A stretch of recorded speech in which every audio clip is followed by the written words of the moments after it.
नमस्कार, स्वागत है आप सभी का सुजस सारांश की इस क्लास में। मैं हूं आपके साथ विपिन कुमार शर्मा और इस क्लास में हम पढ़ते हैं राजस्थान का करंट अफेयर्स, जिसका आधार होता है राजस्थान सरकार की सुजस पत्रिका। शुरुआत करते हैं हेडलाइंस के साथ। सबसे पहली जानकारी क्या है?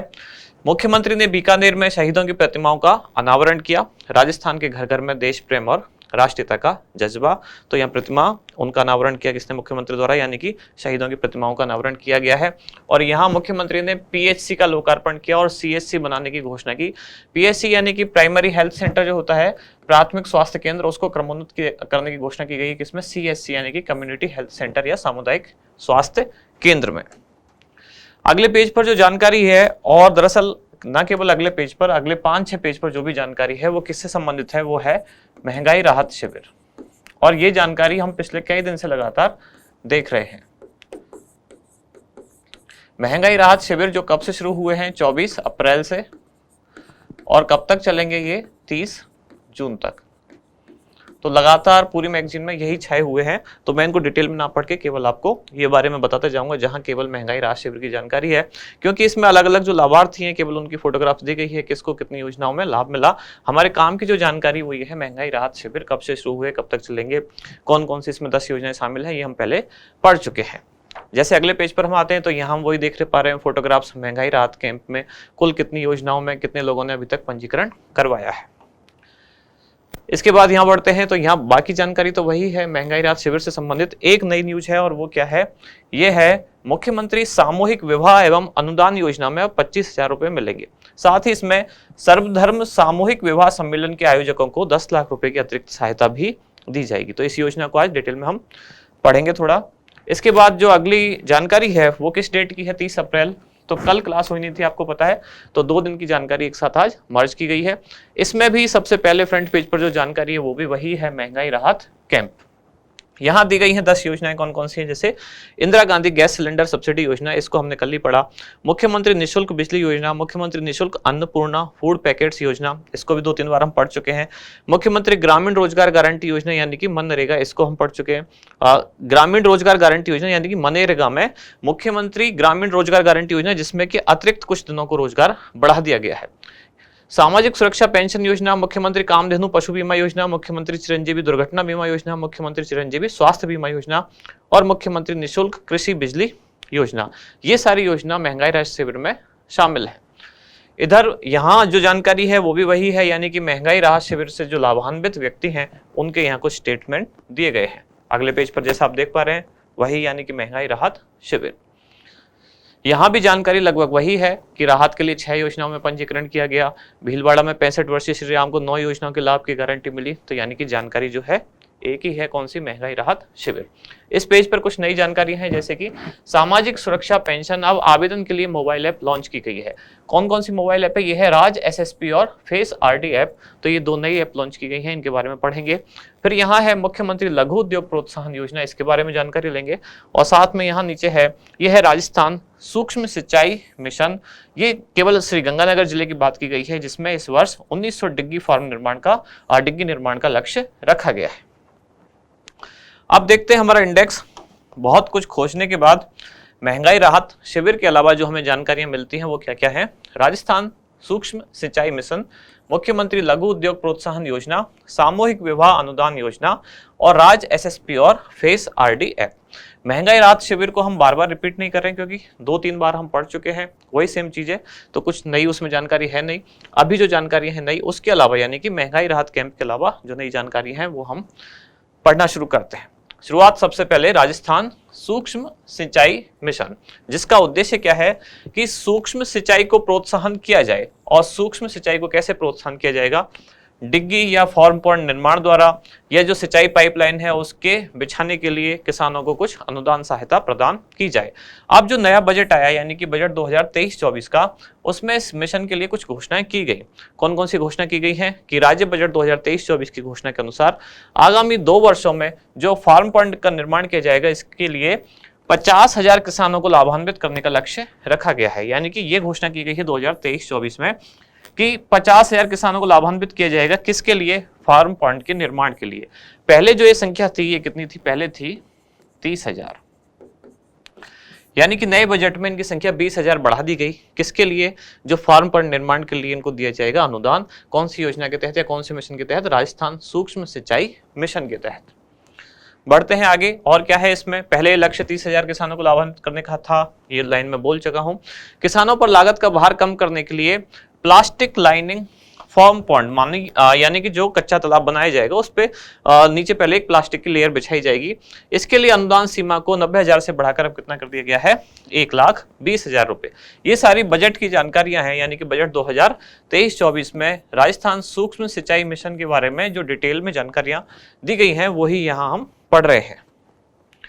सिंचाई पाइपलाइन के निर्धारित लक्ष्यों में वृद्धि करने हेतु आगामी 2 वर्षों में 40,000 कृषकों को कितना? 16,000 किलोमीटर पाइपलाइन हेतु अनुदान दिया जाएगा। ये 16,000 किलोमीटर कुल लंबाई है पाइप की, कि इतना लंबा जो पाइप है, यानी कि इतनी जो पाइप का वितरण है वो राज्य सरकार अनुदान सहायता के द्वारा प्रदान करेगी। SC ST के जो गैर लघु सीमांत किसान हैं उनको भी लघु सीमांत किसानों के समान ही 10% अतिरिक्त अनुदान भी दिया जाएगा। यानी कि लघु व सीमांत किसानों को पहले 10% अनुदान अतिरिक्त अनुदान मिल रहा था, लेकिन जो SC ST के गैर लघु व सीमांत भी हैं, यानी कि लघु सीमांत किसान में नहीं आते हैं वो, लेकिन SC या ST वर्ग के किसान हैं, तब भी उनको 10% अतिरिक्त अनुदान दिया जाएगा। इसके बाद अगली योजना है मुख्यमंत्री लघु उद्योग प्रोत्साहन योजना। योजना कब प्रारंभ की गई? 13 दिसंबर 2019। इसकी डेट को लेकर थोड़ा सा कंफ्यूजन हो सकता है आपको, हो सकता है कहीं आपको डेट कुछ और मिले, इसलिए मैंने यहाँ ब्रैकेट में लिखा है आर्थिक समीक्षा 2021-22 के अनुसार, यानी कि आर्थिक समीक्षा में जो डेट प्रिंटेड है 21-22 वाली में वो ये है। राजस्थान सरकार के ही दूसरे डॉक्यूमेंट्स में कहीं आपको डेट चेंज भी मिल सकती है, इसकी 2 अलग अलग डेट भी आई है, लेकिन आर्थिक समीक्षा वाली हमने प्रेफर करते हुए यहाँ लिखी है। उद्देश्य क्या होगा इसका? योजना के नाम में ही पता चलता है, लघु उद्योग को प्रोत्साहन देना, तो राज्य में स्वरोजगार को बढ़ावा देने के लक्ष्य के साथ स्थानीय स्तर पर रोजगार के अवसर सृजित करने हेतु ऋण सहायता उपलब्ध कराना। अब लघु उद्योगों को सरकार कैसे प्रमोट कर सकती है, या किसी भी उद्योग को कैसे प्रमोट कर सकती है? अगर उद्यमी कोई अपना उद्योग शुरू करना चाहता है तो सरकार शुरू में अगर उसे ऋण सहायता यानी कि आर्थिक सहायता प्रदान करे तो उद्योगों का क्या हो सकता है? प्रोत्साहन। नोडल एजेंसी कौन होगी? राजस्थान सरकार का कार्यालय आयुक्त उद्योग विभाग। उद्योग विभाग के जो आयुक्त होंगे यानी कि कमिश्नर, उनका कार्यालय इस पूरी योजना का क्या होगा? नोडल निकाय। ऋण राशि कितनी, ऋण राशि पर कितना ब्याज अनुदान दिया जाएगा? अगर 25 लाख रुपए तक किसान ऋण लेता है या जो भी व्यक्ति उद्यम स्थापित करना चाहता है वो ऋण लेता है, तब ब्याज अनुदान कितना है? 8%। 25 लाख रुपए से अधिक और 5 करोड़ रुपए तक की अगर ऋण राशि दी जाती है तो ब्याज अनुदान होगा 6%। 5 करोड़ से अधिक और 10 करोड़ रुपए तक की ऋण राशि दी जाती है तो ब्याज अनुदान होगा 5%। यहाँ समझने वाली बात यह है कि इसकी ऋण सीमा कितने रुपए से कितने रुपए तक है? तो 25 लाख से शुरू होकर अधिकतम कहां तक जाती है?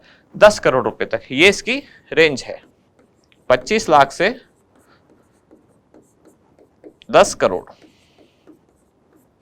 हो सकता है ऐसे भी पूछ ले जाए कि लघु उद्योग प्रोत्साहन योजना के अंतर्गत कुल कितने रुपए तक पर ऋण सहायता दी जाती है, ऋण अनुदान दिया जाता है? तो 25 लाख रुपए से स्टार्ट होके 25 लाख तक, यानी कि स्टार्ट तो इससे कम पर ही हो जाता है, अधिकतम कितने पर जाता है? 10 करोड़ तक। तो अगर 25 लाख तक है तब 8% है। इसको थोड़ा सा करेक्ट कर लेना, यानी कि मैंने बोलने में थोड़ी मिस्टेक की है। यहाँ लिखा हुआ है 25 लाख रुपए तक, ऐसा नहीं है 25 लाख पर ही, यानी कि इससे कम भी ऋण लिया जाएगा तो ये वाली रेंज गलत है। केवल अधिकतम आप याद रखें, अधिकतम कितना है? 10 करोड़ रुपए तक। अधिकतम 10 करोड़ रुपए तक का अगर ऋण लिया जाता है तो ब्याज अनुदान कितना होगा? 5%। 25 लाख से कम है तब 8%। सामूहिक विवाह अनुदान योजना, जिसका उद्देश्य क्या है? राज्य सरकार चाहती है कि सामूहिक विवाह सम्मेलन इनको प्रोत्साहन दिया जाए ताकि जो विवाह सम्मेलनों में अनावश्यक पैसा खर्च होता है वो ना हो। इसका कुल बजट कितना रखा गया? योजना का कुल बजट रखा गया है 10 करोड़ रुपए। कौन से विभाग द्वारा ये पैसा प्रदान किया जाएगा? वो है महिला एवं बाल विकास विभाग। अभी इसमें कुछ नए अपडेट हुए हैं, वो क्या क्या है कि अब इस योजना में प्रति जोड़ा यानी कि एक कपल को शादी करने पर 25,000 रुपए दिए जाएंगे। पहले जो राशि थी वो कितनी थी? पहले इसमें थी 18,000 रुपए। अब इसमें कैसे कैसे जो होंगे 25,000 रुपए वो कैसे डिस्ट्रीब्यूट होंगे? उसमें नववधु को 21,000 रुपए और उस संस्था को जो सामूहिक विवाह करा रही है उसको 4,000 रुपए। और ये राशि यानी कि बढ़ी हुई राशि कब से लागू होगी? तो 1 अप्रैल 2023 या उसके बाद से जो भी विवाह संपन्न हुए हैं किसमें? सम्मेलन में, सामूहिक सम्मेलन में, तब उनको राशि दी जाएगी 25,000 रुपए।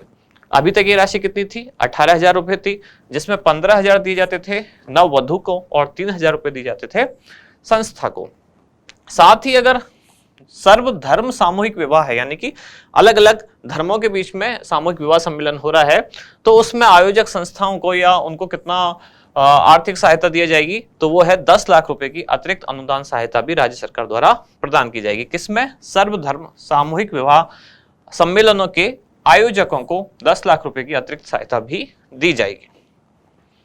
फिर है राज एसएसपी और फेस आरडी ऐप। पहली बात तो ये कौन से विभाग द्वारा या कौन से विभाग की योजनाओं के काम के लिए ये ऐप लॉन्च किए गए हैं? तो ये है सामाजिक न्याय एवं अधिकारिता विभाग। अब सामाजिक न्याय एवं अधिकारिता विभाग का क्या काम है?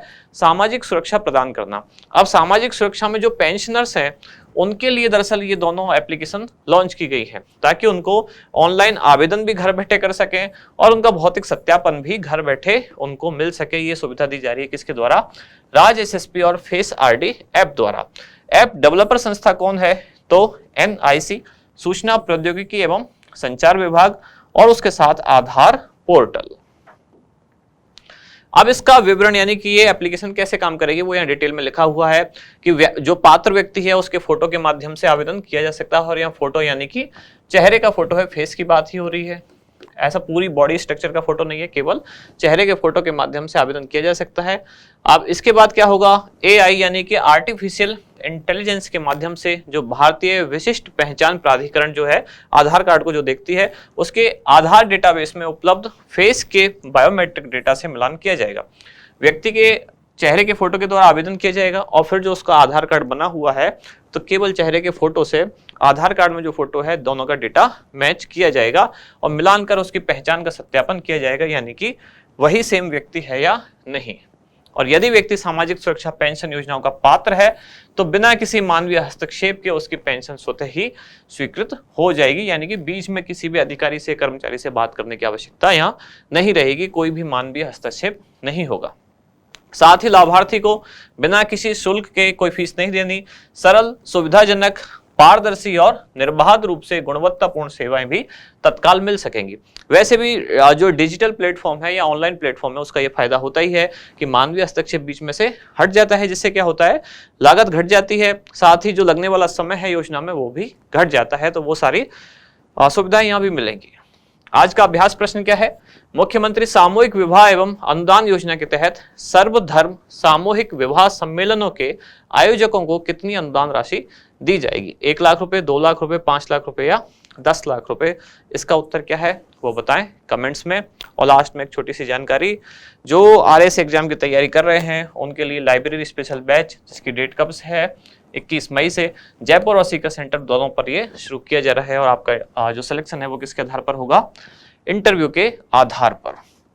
अगर आप जुड़ना चाहते हैं इस बैच से तो आप दिए गए नंबर पर संपर्क कर सकते हैं। यहाँ समाप्त होती है आज की क्लास। अब मिलते हैं कल अगली न्यूज के साथ अगली क्लास में। धन्यवाद।